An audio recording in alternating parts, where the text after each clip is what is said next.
Se a manchete fosse honesta, seria Haddad e PT atuam para a exclusão do pobre de São Paulo. Ou uma manchete interessante também seria assim, São Paulo precisa construir 14 mil imóveis até 2030. Mas, vamos lá. Plano diretor. O assunto que pode fazer ou destruir a sua vida e ninguém sabe ou se importa.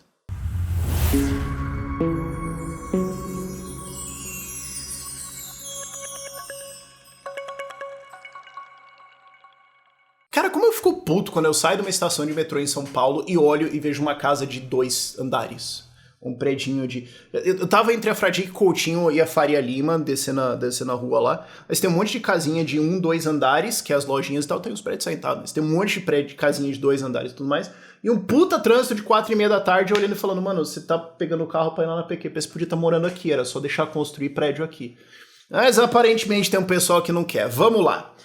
Hoje deve ter a votação, se não essa semana ainda, do novo plano diretor da cidade de São Paulo. E ele precisa ser aprovado para resolver o problema de que o déficit habitacional de São Paulo hoje é 369 mil imóveis e vai para 700 mil imóveis até 2030. E não me venha com... é só ocupar o que está vazio, porque o número de prédios abandonados em São Paulo, vazios hoje, enfim, notificados no IPTU progressivo é 1.750 prédios, o que, se você assumir 50 apartamentos por prédio, dá entre 80 e 90 imóveis, 80 e 90 mil imóveis, o que é em torno de 20, 25% do déficit imobiliário atual. Então, menos que a gente vá full bolos e invada tudo e blá, e assim, boa parte desses prédios não tá nem capaz de ser habitado, boa parte deles precisa ser demolido, inclusive, mas precisa ser no mínimo requalificado. Mesmo que você pegue todos eles, você resolve 20, 25% do problema atual e em torno de 10% do problema futuro até 2030. Então, São Paulo precisa verticalizar. Precisa. Mas você tem uma grande ala da esquerda e de arquitetos e urbanistas contra a ideia de verticalizar como um todo, ou usando um discurso completamente vazio de é uma verticalização desenfreada, é o lobby das construtoras e tudo mais, sem olhar os dados. Então agora que você já teve uma pequena noção dos dados do que está acontecendo aqui, vamos entender, grandes créditos inclusive ao Anthony Ling, que é do Cálculo Planejado, que fez um brilhante artigo no Brasil Journal, que expõe várias das coisas que eu quero colocar aqui. Boa parte das fontes que eu estou falando vem do artigo dele aqui, mas alguns outros debates aqui. Vamos entender o que está acontecendo aqui. O plano diretor antigo é o do Haddad, e basicamente ele está exaurido. Mas causou um boom imobiliário e tudo mais. O boom imobiliário atual está em mais ou menos 70 mil unidades imobiliárias vendidas novas em 2022, 2023 está indo para esse número. Para a gente fechar o déficit imobiliário até 2030, você precisa construir, lançar, vender 70 a 90 mil novas unidades imobiliárias residenciais por ano. Então assim, tá tendo um boom agora, ele está em 70, a gente precisa de... Ele está em 60 a 70. A gente precisa de 70 a 90. Então esse boom ainda precisa crescer mais uns 20% para a gente estar no meio da meta para resolver o déficit imobiliário de São Paulo. Tô nem falando para sobrar. Ok? Esse é o nível do problema que a gente tem hoje. Esse plano do Haddad está exaurido, você precisa abrir nova verticalização. Qual é o plano? Você tem corredores ao redor de infraestrutura, então metrô e ônibus, e é onde você pode construir verticalizado mais fortemente. E aí vem o termo técnico que é o coeficiente de aproveitamento. Ele não é o número de andares, ele é quanto do terreno você pode multiplicar. Então, se um terreno tem 100 metros e o CA é 1, você pode construir 100 metros. Então, 2 pavimentos de 50, por exemplo, você pode fazer isso. Ou 3 pavimentos de 33, se bem que quem raio faria isso no planeta Terra, não consigo entender, mas enfim.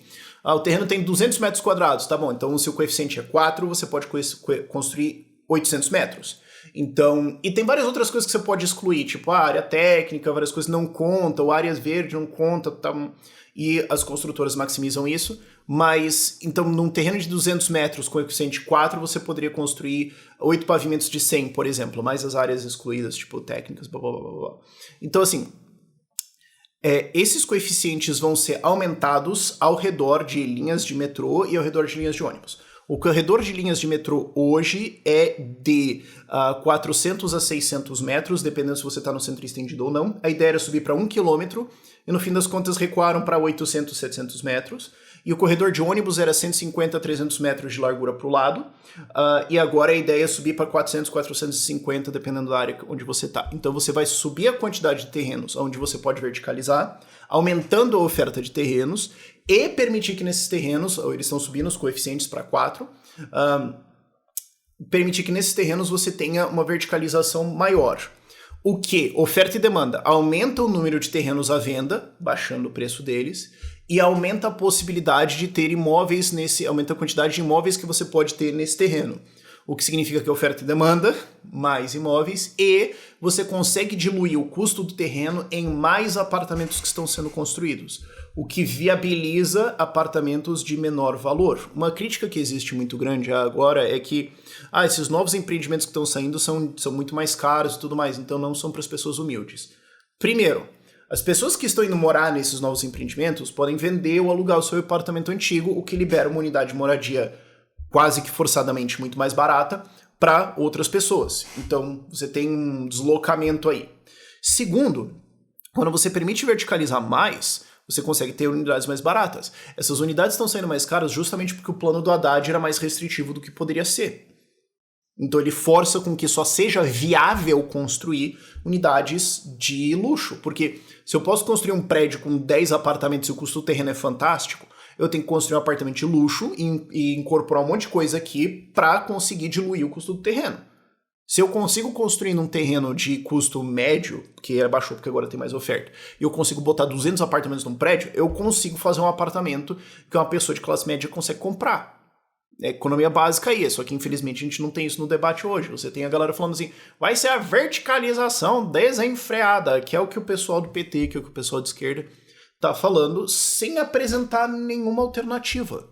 Porque agora vai ter mais verticalização. Inclusive subiram os coeficientes de aproveitamento nos miolos de bairro, que é para poder construir pelo menos pequenos predinhos aí no miolo de bairro, alguma coisa assim. Não, mas a gente contra isso porque vai ser uma verticalização desenfreada. Tá bom, qual é a alternativa? Vamos aprender um Alain Berthaud básico aqui. Alain Berthaud é o maior urbanista vivo, provavelmente. Ele tem um livro brilhante chamado Order Without Design. Acho que é Ordem Sem Desenho, eu não sei exatamente como é que foi o título traduzido, mas o link vai estar aqui na descrição. Em que ele fala, na cidade há várias coisas, mas acima de tudo e primeiro que tudo, ela precisa ser um mercado de trabalho. As pessoas vão para a cidade para vender o seu trabalho, empresas vão para a cidade para comprar o trabalho das pessoas. Então, e especialmente São Paulo, tem essa função pro Brasil de ser a cidade que você vai para crescer. Sabe, as pessoas não vão para São Paulo é porque a cultura, é porque os museus, não, elas vão para trabalhar. Então, a cidade tem que ser tal que o trabalhador acesse uma grande quantidade de possibilidades de empregos diferentes dentro de, o Alain Berthaud coloca, 1 hora de transporte, e que as empresas consigam acessar uma porrada de trabalhadores. Ela precisa funcionar nisso, então ela precisa ter um adensamento, ela precisa ter essa mobilidade. Se a cidade não consegue ser um mercado de trabalho, ela vai falhar e colapsar como uma cidade. Ela não consegue nem ter a viabilidade econômica. Então, sim, uma cidade também é um lugar de crescimento cultural, é um lugar de estudo, é um lugar que você tem que se importar, você vai ter que ter uma relação com ele. Tá, todas essas coisas são válidas. Agora, se a cidade falha em ser um mercado de trabalho, ela vai colapsar e todo o resto vai dar errado. Então, primeiro você tem que se alimentar para depois pensar em coisas maiores. Existe uma escala das coisas aqui. Então, assim, se o plano da esquerda é ser contra o plano diretor e tudo mais, qual é o seu plano? Porque se o seu plano é não fazer, não construir, não verticalizar, o seu plano é todas essas pessoas que queriam morar nesses imóveis, que é o déficit imobiliário atual, vão morar na PQP e azar. Esse é o resumo. E é isso que está acontecendo agora já com esse déficit imobiliário atual, com os aluguéis consumindo cada vez mais da renda das pessoas. E você vai ter que verticalizar, você vai ter que entender que você está numa cidade e o trade-off de uma cidade é não, você não vai poder abrir a sua janela e ver um pasto e carneiros e ver as estrelas de noite e tudo mais. Você veio para o urbano, isso tem consequências, mas tem o lado bom que é salários altos e um crescimento econômico. E a esquerda não tem nenhum plano, eles não têm nenhuma resposta com isso. O Haddad está indo contra e querendo barrar o plano com nada, ele não tem uma alternativa.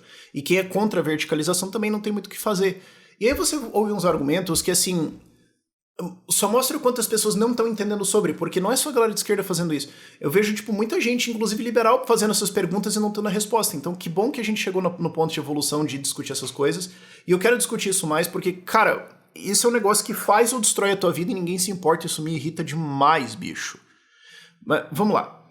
Mas vai usar mais a infraestrutura do transporte. Pessoas começam a existir quando papai e mamãe se amam muito e daí nasce a criancinha. Não é quando um novo apartamento existe.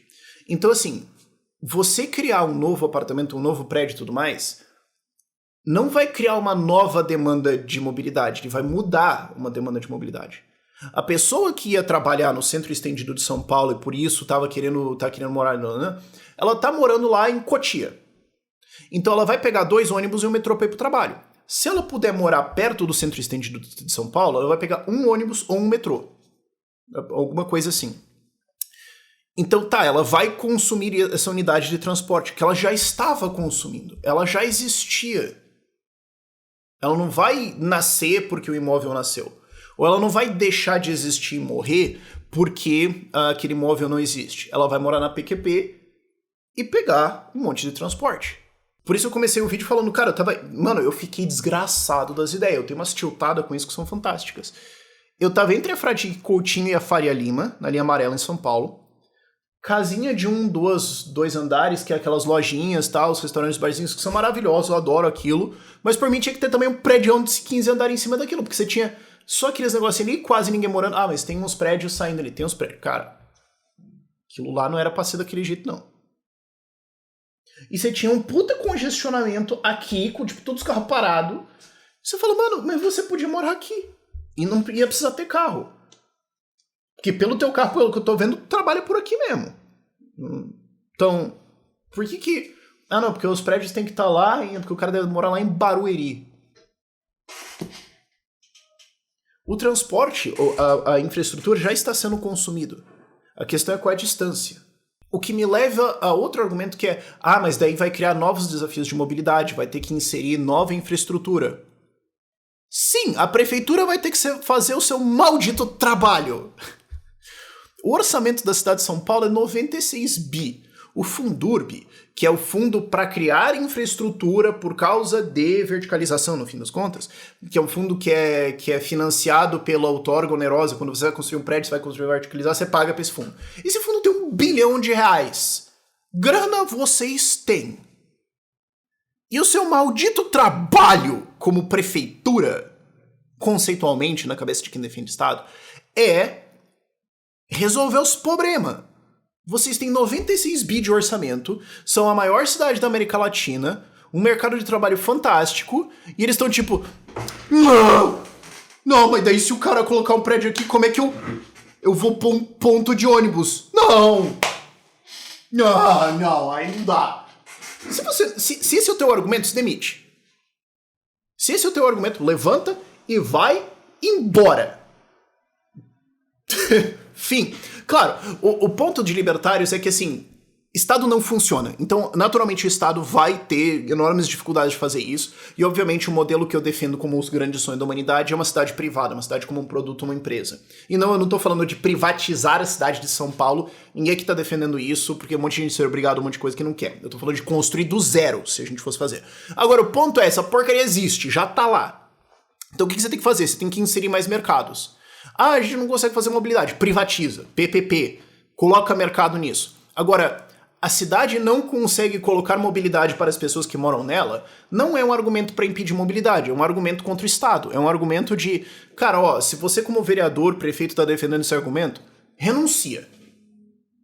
Porque o que seria, tipo, o teu absoluto básico, você tá falando, não dá. Se não dá, sai. E como eu falei, tem um argumento de ocupar os imóveis. Eu já coloquei isso lá no começo do vídeo, porque eu sabia que isso ia aparecer. E as de baixo custo também tá explicado lá atrás, né? Porque muita gente fala, mas é que tá construindo só as de luxo. Como eu falei, se você consegue verticalizar mais, se dilui o custo, você consegue atingir as pessoas de baixa renda. Mas o ponto principal aqui é a gente entender que cidades são um mercado de trabalho, isso precisa funcionar, e não verticalizar não é uma opção. Mas o Jardim Paulista, mas a gente tem que ter essas áreas belas aqui e tudo mais, que são baixinhas e tal. Cara, o seu direito de ter uma vista bonitinha não é superior ao direito de uma pessoa de chegar no trabalho dela com menos de 2 horas de ônibus. Sabe?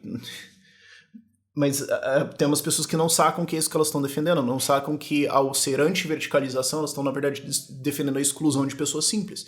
Por isso que eu falei no começo do vídeo, a manchete deveria ser Haddad e PT atuam para a exclusão dos pobres. Porque os ricos vão conseguir comprar isso. E o resto do pessoal? Mas e áreas verdes? Cara, ninguém tá falando de derrubar as árvores, velho. Ninguém tá falando disso. Você pode ter sim áreas verdes, você pode ter sim integração de árvores ao longo de toda a cidade. Dá sim. Ninguém tá falando assim de vamos colocar um arranha-céu no Ibirapuera. A gente só tá falando que é maluco você sair tipo de uma estação tipo Ana Rosa, sair e dar de cara com uma casinha de 2 andares. Aquele troço tinha que ser um prédio de 15, 20 andares de pessoas que trabalham, de pessoas que vão usar o metrô ali, pra elas estarem próximas. Ah, mas as distâncias. Cara, andar 700 metros pra pegar o metrô em São Paulo é o fim do universo? Sério? A gente chegou num nível de entitlement, a gente chegou num nível de querer proteger as pessoas da dificuldade tanto que a gente acha que, tipo, andar 700 metros pra pegar uma estação de metrô é o fim da sociedade civilizada? Sério? E tem esse argumento, mas isso em efeito torna o centro inteiro verticalizável. São Paulo é a capital econômica do Brasil. E a maior capital, a maior cidade da América Latina e é um gigantesco mercado de trabalho e inovação. Sim, ela vai ter prédios. Como que isso é um conceito complexo? Mas enfim, eu quero debater muito mais isso de planejamento urbano e de como o urbanismo afeta a sua vida. Isso tem vários efeitos em renda, isso tem vários efeitos em segurança, tem vários efeitos em felicidade, várias outras coisas. Mas eu espero que isso aqui seja uma provocação e um começo de discussão. O artigo do Antonin vai estar na descrição, o Order Without Design também. Por esse vídeo é isso. Tchau, tchau.